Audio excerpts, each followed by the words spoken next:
Nice ना? Nice, okay. Hey guys, hi.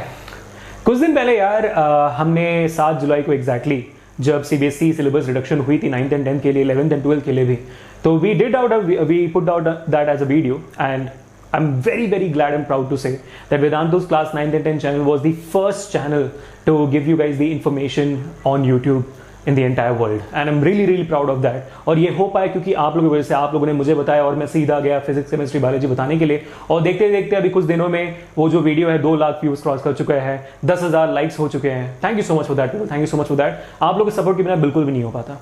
Thank you so much for that. तो उसी video के comments में मैंने बहुत सारी चीज़ें ये देखी, बहुत सारे कमेंट्स ये देखे, आप लोगों के बहुत सारी कंसर्न्स थे, बहुत सारी चीज़ें थी, लेकिन उनमें से सबसे एक मेजर कंसर्न ये था कि सर ये जो रिडक्शन अभी हुई है 9th and 10th में, उसका क्या इफेक्ट होगा हमारे फ्यूचर में? क्या उसके 11th and 12th में कोई इफेक्ट होने वाला है?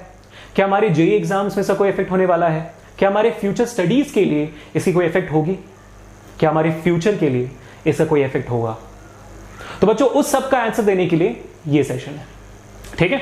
तो मैं ज्यादा वक्त नहीं लूंगा, आपको सिर्फ 5-10 मिनट का वक्त लूंगा एंड उसके अंदर मैं पूरी चीजें कंप्लीट करके बता दूंगा आपको। चिंता करने की बिल्कुल भी बात नहीं है। We gonna focus on CBSE 10th right now. CBSE 9 के बारे में हम शायद कोई और वीडियो में बात करेंगे, है ना, सीबीएसई 9 वालों, but I'll definitely come up for that, so do not worry about it. Let's focus on CBSE 10th right now. And do you need to worry or you not need to worry about the future regarding this particular topics which has been reduced and deleted or not? Shall we start then? So people, just before starting, I really want all of you guys to hit that like button, and if in case you are not subscribed to the channel yet, you should definitely subscribe to it right away. So with that, let's go forward and start right now. ठीक है? तो बच्चों, CBSE 10th में ऐसे कौन से chapters हैं जिनको निकाला गया है और ऐसे कौन से चैप्टर्स जिनको नहीं निकाला गया? तो बात करते हैं उन चैप्टर्स की जिनको नहीं निकाला गया है सबसे पहले। तो if I start from CBSE 10th physics, see I'm a physics teacher, you know that. So if I target on CBSE 10th physics, the first chapter which comes out is light chapter in CBSE 10th for physics. Light chapter के अंदर आती है आपकी concave, convex mirror and lenses के ray diagrams, numericals, mirror formula, lens formula, सभी कुछ।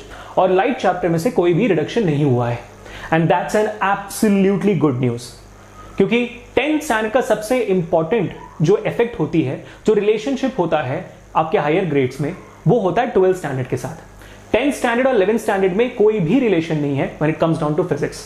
9th standard और 11th standard में कंप्लीट रिलेशनशिप होता है, जो आप 11th में बहुत डिटेल में पढ़ने वाले होते हो और 9th में पढ़ते हो, लेकिन 10th स्टैंडर्ड का कोई भी रिलेशनशिप नहीं है with 11th grade. That's sort of a bad news and that is sort of something which has to be rectified, क्योंकि बिल्कुल ही प्रोग्रेसिव नहीं है। आप 10th पढ़ते हो, फिर 11th पढ़ते हो, कोई रिलेशन ही नहीं है सिलेबस में, फिर 11th पढ़ते हो, फिर 12th पढ़ते हो, दोबारा कोई रिलेशन नहीं है सिलेबस में। 10th और 12th में रिलेशनशिप है, 9th और 11th में रिलेशनशिप है। सबसे पहले तो ये चीज बदलनी चाहिए। चलो कोई और वीडियो में बात करेंगे इस बारे में, है ना, कुछ ज्यादा बड़ा मामला हो जाएगा, गवर्नमेंट, एमएचआरडी सबको इन्वॉल्व होना पड़ेगा, तो इन्वॉल्व नहीं करते हैं फिलहाल के लिए, है ना। Let's focus on this. तो 11th में घंटा फर्क नहीं पड़ता, there is no relationship between your 10th syllabus and 11th syllabus. तो आपके 11th स्टैंडर्ड में रिडक्शन से कोई घंटा फर्क नहीं पड़ता है, तो 11th स्टैंडर्ड को भूल ही जाओ, पक्का भूल ही जाओ, ठीक है। कोई फर्क ही नहीं पड़ता भाई, 10 में जो कम हुआ 11th में फर्क नहीं पड़ेगा। 9th पढ़ लिए तो गुड जॉब, ठीक है, गुड टू गो। बात कर लेते हैं 10th स्टैंडर्ड की। अभी लाइट में कोई चेंजेस नहीं है, काफी अच्छी बात है, क्योंकि 12th में आप लाइट बहुत ज्यादा डिटेल में पढ़ने वाले हो, और 10th में जो पढ़ते हो आप लाइट, 12th का 50% वही होता है। जो 10th में आप पढ़ते हो ना, 12th का 50% वही होता है, उसके आगे 50% एक्स्ट्रा पढ़ते हो 12th स्टैंडर्ड में। So good to go people, you are at a very good position when it comes to ray optics और लाइट चैप्टर, ठीक है, तो वेरी गुड। उसके बाद आती है chapter human eye and the colourful world की। अब जब इस चैप्टर की हम बात करें, ह्यूमन आई का वो टॉपिक है जो पूरा का पूरा सिलेबस से निकाल दिया गया, कलरफुल वर्ल्ड का टॉपिक है। तो अगर मैं थोड़ा डिटेल में बताऊं, ह्यूमन आई में आती है parts and structure of human eye and defects of vision. ये दोनों बहुत ही ज्यादा इंपॉर्टेंट टॉपिक्स थे सीबीएसई 10 से रिलेटेड, जो अभी निकाल दी गई है। Yup, that happened. आपको पता है ऑलरेडी, आपने मेरा पहले वाला वीडियो देखा हुआ है ऑलरेडी, रिडक्शन वाला, है ना। तो इसका क्या इफेक्ट है आपके 12th में? अगेन 11th घंटा। 12th में क्या इफेक्ट है? 12th में बच्चों कोई इफेक्ट नहीं, क्योंकि 12th स्टैंडर्ड के सिलेबस में ह्यूमन आई का टॉपिक है ही नहीं।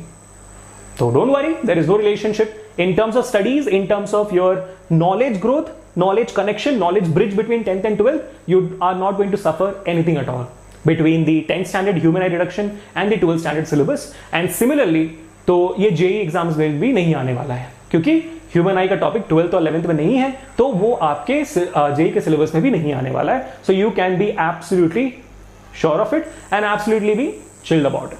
ठीक है, तो I hope all of you guys got this particular point very very clearly, है कि नहीं. ठीक है, अब लाइट चैप्टर का जो सिलेबस वाला पार्ट था सेम 10th और 12th में कोई कनेक्शन नहीं हुआ है, जेई में कोई इफेक्ट नहीं पड़ने वाली है, अब ऐसे ही पढ़ने वाले हो.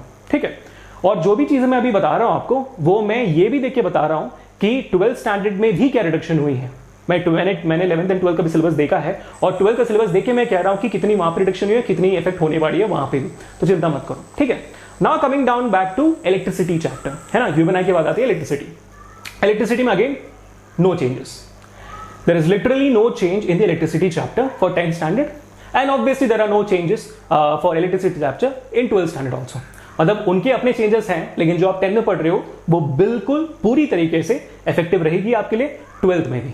सो चिंता बिल्कुल नहीं, और उससे रिलेटेड बहुत सारे क्वेश्चंस आपको आएंगे भी जेईई मेन एग्जाम्स में. तो जो भी आप पढ़ रहे हो कंप्लीटली रेलेवेंट है, कोई भी आपका नुकसान नहीं हुआ है. So good to go. Electricity was a very important chapter and you don't have to worry about it. Good job. Now moving on to the next chapter which is magnetic effects of electric current. Magnetic effects of electric current में सिर्फ एक ही ऐसा topic है जिसको syllabus से निकाला गया है फिलहाल के लिए, जिसको हम कहते हैं एसी जनरेटर. 10th के लिए ये बहुत ही इंपॉर्टेंट टॉपिक है, सॉरी था. 12th के लिए ये बहुत ही ज्यादा इंपॉर्टेंट टॉपिक अभी भी है, बिल्कुल भी. 12th में जो रिडक्शन हुई है उसमें एसी जनरेटर को नहीं निकाला गया है. 12th का जो मैग्नेटिज्म का चैप्टर है उसमें एसी जनरेटर अभी भी है.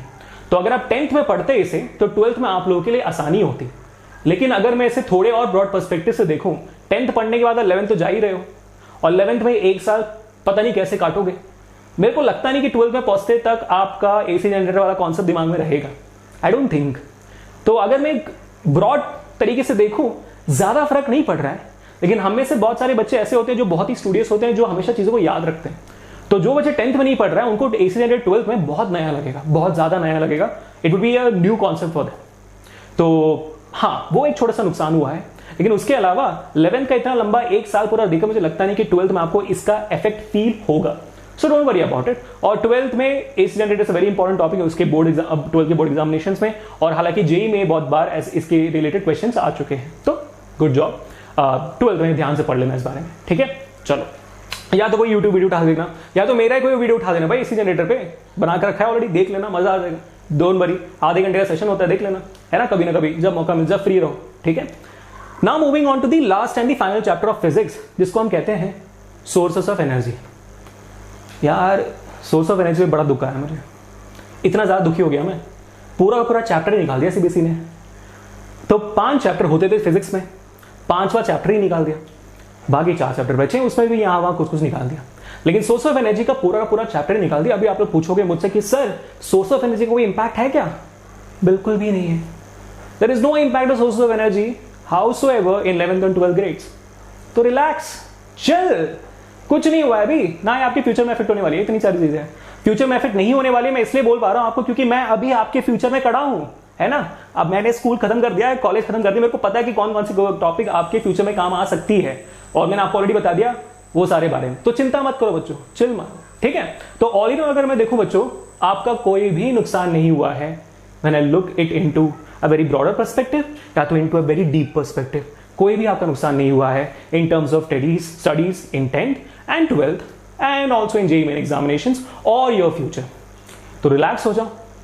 अभी आपके पास ऑब्वियसली इतने सारे ऑप्शंस हैं, इनमें से जो भी टॉपिक आपको लगता है कि नहीं यार मेरे को ना इसका नॉलेज जरूरी है, मेरे को चाहिए, मेरे को अंदर से सेटिस्फैक्शन होनी चाहिए कि मैंने ये पढ़ा हुआ है, अगर है आपके अंदर ऐसे, तो कोई भी यूट्यूब वीडियो उठा लेना. जरूरी नहीं कि वेदांत का यूट्यूब वीडियो उठाओ, कोई भी कहीं से भी यूट्यूब वीडियो उठा लेना, और अगर आपको वहां से नॉलेज मिल रही है तो नॉलेज देख लेना वीडियो. तो आपका अंदर का जो आपके अंदर की जो सोल है वो भी सेटिस्फाइड हो जाएगी. आप एग्जाम में भी अच्छा करोगे, 12th में कनेक्टेड भी फील करोगे, और जेईई मेंस में अच्छा ही करोगे, है कि नहीं. तो बच्चों, this was the all in all truth about whether this reduction was good for you or bad for you in terms of the future, in terms of board examinations of 12th, in terms of your JEE mains and advanced. So I really hope that this gave you much clarity about all those things, and I really hope you enjoyed this video. तो यार कितना वक्त हो गया, मैंने ज्यादा वक्त लिया क्या? नहीं ना, 5-10 मिनट भी लिया ना बस. तो चिल मारो, अपने दोस्तों को इस वीडियो को शेयर करना, उनको ये बोलो कि भाई चिंता नहीं बस पढ़ते रहो. ठीक है, तो all the best people, give your best in all the reduced syllabus also which is there in this particular year. Give your best, stay home, stay safe and stay strong. Do not forget to hit the like button, subscribe to the channel and share this video as much as possible to your friends. And do let me know in the comments, do you feel relieved now? चैन की सांस मिल रही है, right? Let me know in the comments. So bye people, until then, see you. Take care. This is Abhishek signing off. Enjoy your life. Thank you. अच्छा था.